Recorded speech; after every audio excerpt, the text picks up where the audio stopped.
আমার বিয়ের আগের ঘটনাটা, ঠিক আছে? আমার বইয়ের নাম টুনি। তো টুনি আর টুনির মা রাস্তা দিয়ে যাচ্ছে, আমার বন্ধু কেমন করে টোন কাছে দেখো। ও টুনির মা তোমার টুনি কথা শোনে না, রাস্তার আমার ছিল না।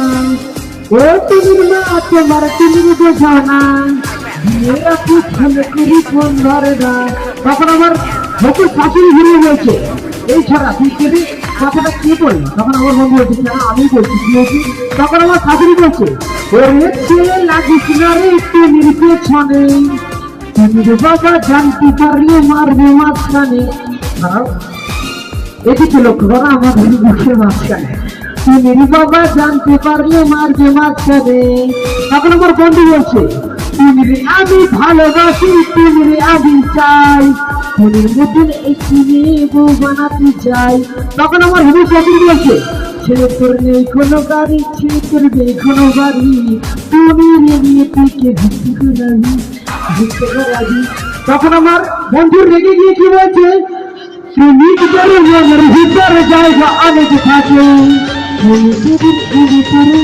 ওইখানে রাখি, ওইখানে রাখি। এইভাবে চলতে চলতে আমার সাথে টুনির বিয়ে হয়ে গেছে। তো একদিন আমার বন্ধু আমাকে এরকম ফাঁকা স্টেজে দিয়ে কেমন করে অভিশাপ করছি দেখো। আচ্ছা দেখলা দেখে নেব তোকে কালকে, আচ্ছা দেখে দেখে নেব তোকে কালকে, বন্ধু হয়ে লুটিয়ে নিব তোর মালকে।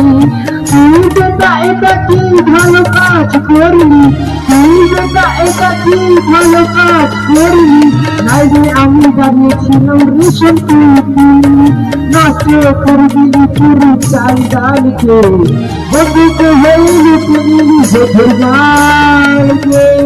সাথে একটু হাতের ভালোবাসা।